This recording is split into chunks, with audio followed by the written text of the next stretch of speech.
Hello everyone, आज है 8 जून और आज इस वीडियो में हम बात करने जा रहे हैं अदानी पावर के बारे में। देखिए, अदानी पावर ने ना पिछले कुछ दिनों से बड़ी रफ्तार पकड़ी हुई है और अब तो इनका जो सर्किट फिल्टर है वो भी चेंज हो चुका है। जो पहले 5% था अब वो बढ़कर 20% हो चुका है, जिसके चलते अगर आप देखो तो पिछले 2 दिनों में अदानी पावर ने एक बहुत बड़ा मूव दिखाया है। जबकि बाकी की अदानी ग्रुप की कंपनी अगर देखा जाए तो उसमें उतना बड़ा मूव नहीं है। जैसे कि अदानी पावर 3% की तेज़ी आज दिखा रहा है, जबकि एंटरप्राइज में 1% की तेज़ी है, विल्मर में वो भी नहीं है और गैस में भी देखा जाए तो कोई उतना खास बड़ा मोमेंटम नहीं बन रहा है। ट्रांसमिशन में भी नहीं है और पोर्ट में भी नहीं है। पावर पावर पिछले 2-3 दिनों से बड़ी रफ्तार पकड़ रहा है। तो वीडियो में बातचीत करेंगे उसके बारे में, साथ में ये भी डिस्कस करेंगे कि चल क्या रहा है यहाँ पर। वीडियो को शुरू करो उससे पहले अगर आपने अभी तक चैनल को सब्सक्राइब नहीं किया है तो प्लीज़ अभी इसे सब्सक्राइब कर लीजिए, क्योंकि आगे भी बहुत सारे वीडियोज़ हैं जो आपको काफ़ी ज़्यादा हेल्प करेंगे। तो अदानी पावर 280 पे ट्रेड कर रहा है अभी। 3% की तेज़ी है। पिछले एक महीने में अगर आप देखोगे ना तो 225 का था ये। 18 मई को बड़ी रफ्तार पकड़ ली थी, 260 पे गया, बाद में फिर से गिर गया, 250 पे आ गया। उसके बाद दोबारा से एक बड़ा मूव इसने दिखाया है और लगातार ये भागा है और बहुत बड़ी तेज़ी पिछले 2 दिनों में देखने को मिली है। कल भी यहाँ पर देखा जाए तो 5% की तेज़ी थी और आज भी तकरीबन 3% की तेज़ी हमें यहाँ पर देखने को मिल रही है, क्योंकि बीएससी ने जो सर्किट लिमिट है उसको चेंज किया है और जिसका सबसे बड़ा बेनिफिशियरी जो रहा है वो अदानी पावर रहा है अदानी ग्रुप में। देखो, बाकी की जो कंपनी जैसे कि विल्मर हो गया, ट्रांसमिशन हो गया, उनका सर्किट फील्ड का चेंज ज़रूर हुआ है, 5 से 10 हुआ है, जबकि पावर का सीधा 20 हो चुका है। और यही वजह है कि यहाँ पर आपको एक बहुत बड़ा मूव देखने को मिला है। अदानी पावर अगर आप देखो तो वो यहाँ पर बिगेस्ट बेनिफिशियरी रहा है। ग्रीन में भी अगर आप देखो तो यहाँ पर भी 5 से 10% बढ़ा है, मतलब 5 था पहले सर्किट, अभी 10 का हो चुका है, ट्रांसमिशन में भी और विल्मर में भी। लेकिन पावर ने बहुत बड़ा जंप लगाया है। यहाँ पर अदानी को लेकर अगर हम बात करें तो अदानी ने पिछले 5 दिनों में 35% अभी भी डाउन, मतलब अच्छी तेज़ी पकड़ी ज़रूर है लेकिन अभी भी ये 35% डाउन है अपने 52 वीक्स हाई से। और जहाँ तक बात करी जाए कि भैया कंपनी फंडामेंटली कैसी है, तो in terms of technicals the relative strength index RSI of Adani power stands eight 68.40, trading neither on overbought zone nor on oversold zone. मतलब ना ही उतना ओवरबोट में है ना ही उतना ओवरसोल्ड में है, लेकिन फिर भी अगर आप देखो तो हाईली वॉलेटाइल ज़रूर है ये। यहाँ पर जो अभिजीत है टिप्स टू ट्रेड के, उनका कहना है कि Adani power stock price is currently overbought on a daily chart with a strong resistance at 279, a daily close below support 263, could lead target 243 214। उनका ये कहना है कि देखो, एक स्ट्रॉन्ग रेजिस्टेंस तकरीबन 280 के आसपास का है और अगर ये डेली क्लोज 260 के आसपास बनाता है तो हो सकता है कि आने वाले टाइम पर ये आपको 215 से 245 तक भी जाता हुआ नज़र आ सकता है। जबकि VLA अंबाला जो कि स्टॉक मार्केट टुडे के हैं, उनका कहना है कि Adani power is trading in 270 to 275 range and it is a bullish zone. Expected target उनका ये कहना है कि 300 हो सकता है, 400 हो सकता है, 450 500 तक भी होता है फ्यूचर में। One should remain a strict stop loss ₹200 for this target. उनका कहना है कि देखो यार, अगर है तो रखे रहो, 200 का स्टॉप लॉस लगा के आप यहाँ पर बने रह सकते हो। लेकिन जहाँ तक फ्रेश बाइंग की बात है, ठीक है, तो फ्रेश बाइंग का जो जोन है वो 240 टू 275 के आसपास हो सकता है उनका, ये उनका कहना है यहाँ पर।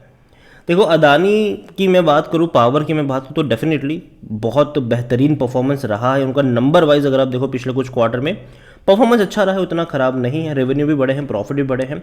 अगर हम कंपनी के ऊपर नज़र करें तो कंपनी के वो अदानी ग्रुप की पहली कंपनी है जिसका P ratio average industry P से कम है, ठीक है। ROE भी देखा जाए तो 3 साल का अच्छा रहा है इनका, लेकिन दिक्कत की बात भी है बहुत सारी, जैसे कि इनका जो करंट असेट्स है वो इनकी करंट लाइबिलिटीज़ से कम है। High debt to equity ratio वो बहुत डेंजरस है इनका, 2.61 का। तो ये एक सबसे बड़ा कह सकते हैं कि दिक्कत है यहाँ पर। इवन क्विक रेशियो भी अगर आप देखो तो वो भी लोअर देन 1 देखने को मिल रहा है। मार्केट कैप इनका 1 लाख करोड़ से भी ज़्यादा का क्रॉस हो चुका है, तो मार्केट कैप डेफिनेटली काफ़ी बड़ा है कंपनी का। डिविडेंड भूल जाओ कि पे करेगा, ये आपको नहीं पे कर रहा है।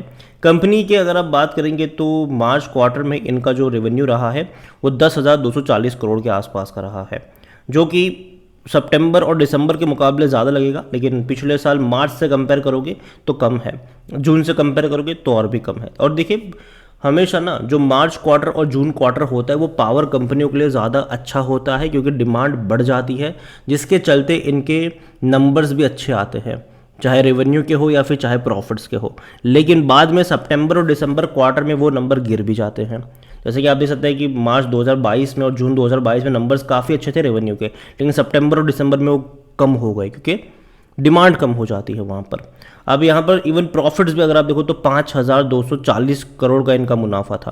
हालांकि पिछले साल भी देखो 4,645 करोड़ था, फिर 4,780 करोड़ था, लेकिन बाद में क्या हुआ सितंबर और दिसंबर में ये कम हो गया। आप देखिए यहाँ पर इवन 9 करोड़ हो गया था दिसंबर क्वार्टर में। तो देखिए पावर की जहाँ तक मैं बात कर रहा हूँ, मुझे लगता है कि अभी भी 1-2 महीना हो सकता है कि शायद चीज़ें अच्छी रहे इनके लिए। जून क्वार्टर के जो रिजल्ट्स आएंगे वो भी बेहतर आएंगे इनके लिए, लेकिन असली खेल शुरू होगा जून क्वार्टर के बाद का। उसके बाद ना इनके शेयर्स में आपको गिरावट देखने को मिलेगी, क्योंकि एक्सपेक्टेड होगा कि नंबर्स में भी गिरावट आएगी। यहाँ पर अगर हम बात करने जाए कंपनी को लेकर, तो देखिए प्रमोटर तो यहाँ पर अदानी ही है, 74.97% की होल्डिंग है उनके पास। गिरवी भी है 25.15% की होल्डिंग गिरवी भी है। पब्लिक के पास 13.32% की होल्डिंग है। 11.70% एफआईएल्स है। देखिए डीएल्स कुछ भी नहीं है ना, म्यूचुअल फंड के पास 0.01% की बहुत मिनिमम होल्डिंग है, बहुत मिनिमम होल्डिंग है ही नहीं कि कह लो आप। यहाँ पर इंश्योरेंस के पास भी कुछ भी नहीं है। तो देखिए अदानी पावर में जनरली देखा जाए तो पब्लिक और एफआईएल्स दो बहुत बड़ी पार्टीज है जिनके पास बहुत बड़ी क्वांटिटी है। और अगर आप देखोगे ना तो इवन एफआईएल्स बेच रहे हैं पिछले 2 क्वार्टर में, 13% से भी ज़्यादा की होल्डिंग थी, अभी बेचते बेचते 11 पर आ चुके हैं। जबकि पब्लिक जो थे वो 7.5% से खरीदते खरीदते 13.5% पर आ चुके हैं। तो देखा जाए तो बड़ी खरीदारी कह सकते हैं कि यहाँ पर जो खरी है वो पब्लिक ने करी हुई है यहाँ पर। देखिए ओवरऑल अदानी पावर में कहूँगा कि कंपनी है तो अच्छी, कई सारे प्रोजेक्ट इनको मिले हैं, और आने वाले दौर में ना कई सारी स्टेट गवर्नमेंट जो है वो पावर के लिए इनका कांटेक्ट कर रही है और करेगी भी, और कई सारे स्टेट्स में ये सप्लाई करते भी है। और एक चीज़ है कि भैया हर स्टेट गवर्नमेंट चाहे कि उनके वहाँ पे पावर की शॉर्टेज ना हो, और जनरली ये चीज़ देखने को मिलती है हमें कि जब भी गर्मी का माहौल आता है पावर की शॉर्टेज शुरू हो जाती है, बिजली कट होना शुरू हो जाती है, क्योंकि डिमांड ज़्यादा होती है, सप्लाई कम होती है। और सरकार ने अगर आप देखो तो पिछले कुछ सालों में ना सरकार ने बहुत ज़्यादा पैसा चुकाया है बिजली के, क्योंकि अगर आप चैनल को रेगुलर फॉलो करते हो तो अभी कुछ टाइम पहले ही मैंने एक वीडियो बनाया था जहाँ पर मैंने कहा था कि जिस रेट में 2021 में बिजली खरीदी गई उससे डबल रेट में 2022 में खरीदी, इवन 3 गुना रेट पे खरीदी गई 2022 में, और 2023 में भी महंगी खरीदी जा रही है बिजली। तो देखा जाए तो पिछले 2 सालों में ना बिजली के दाम बहुत ज़्यादा बढ़े हैं, और बिजली कंपनी ने बहुत ज़्यादा दाम बढ़ा है, सरकार ने बहुत ज़्यादा पे भी किया है उनको। तो कहीं ना कहीं इनका जो नंबर्स अभी देखने को मिलेंगे ना आपको रेवेन्यू के, इनके प्रॉफिट्स के, वो ज़्यादा देखने को मिलेंगे। और ज़्यादा नंबर्स मतलब कि भैया ग्रोथ आएगी। और देखो मैं पहले ही कह रहा हूँ कि पावर सेक्टर फोकस में रहेगा आने वाले दौर में, लेकिन ये ना एक सर्कल वाइज भी होगा। याद रखिए कि मार्च और जून क्वार्टर भागेगा, ठीक है, बाद में जैसे ही जून क्वार्टर ख़त्म हो जाएगा वापस से थोड़ा बहुत करेक्शन शुरू हो जाएगा यहाँ पर, और वो 4-5 महीनों तक चलेगा करेक्शन, फिर वापस भागना शुरू कर देगा। तो ये होगा यहाँ पर। तो अभी मुझे लगता है कि अगर आपके पास अदानी पावर का शेयर है तो आप इसको होल्ड कर सकते हैं, और 2-3 महीने के लिए, जब तक इनके जून क्वार्टर के रिजल्ट्स नहीं आ जाते तब तक होल्ड कर सकते हैं इसको। एक बार रिजल्ट्स आ जाए तो उसके बाद प्रॉफिट बुकिंग शुरू हो जाएगी, और उसके बाद एग्जिट करने के मौके हैं। तब तक चाहे तो यहाँ पर बने रह सकते हैं। और जहाँ तक बात है फ्रेश बाइंग की, मुझे लगता है ये देखो यार महंगा तो है ये, ठीक है, थोड़ा बहुत महंगा है, यहाँ से रिस्क ज़्यादा है, रिवॉर्ड थोड़ा सा कम नज़र आता है मुझे। तो रिस्क जहाँ तक मैं कहूँगा कि अगर आपको बाय करना है, और अगर मान लीजिए कि गिरावट आती है बाजार में, अगर गिरावट देखने को मिलती है, यहाँ पर भी गिरावट अगर आपको देखने को मिलती है, तो खरीदारी के जो मौके बनेंगे वो शायद 230 से 240 के बीच में होंगे। तो वो लेवल आपको यहाँ पर ध्यान रखना है।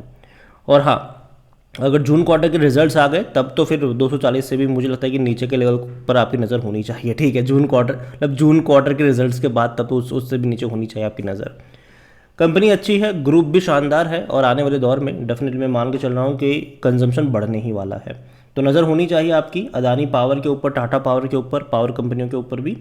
और अगर आप चाहते हैं कि मैं Adani enterprise, Adani Wilmer, Adani gas के ऊपर भी बात करूं तो कमेंट में उसका भी नाम लिखिएगा। जितनी ज़्यादा कमेंट आएगी उतना जल्दी वीडियो आएगा। और एनालिसिस के लिए जिस पोर्टल का मैं इस्तेमाल कर रहा हूँ ट्रेड ब्रेन्स, अगर आप भी इसको यूज़ करना चाहते हैं तो लिंक मैं आपको डिस्क्रिप्शन में दे दूंगा।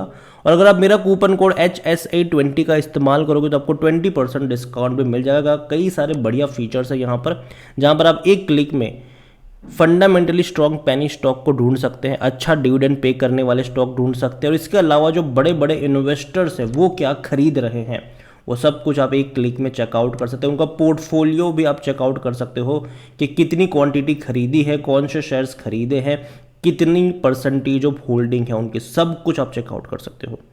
तो वीडियो को यहीं पे एंड करूंगा। पसंद आया तो लाइक और शेयर करें, चैनल अगर पहली बार है तो प्लीज़ सब्सक्राइब करें, और अदानी पावर के बारे में आप क्या सोचते हैं वो भी आप मुझे कमेंट में लिख के बता सकते हैं। Thank you.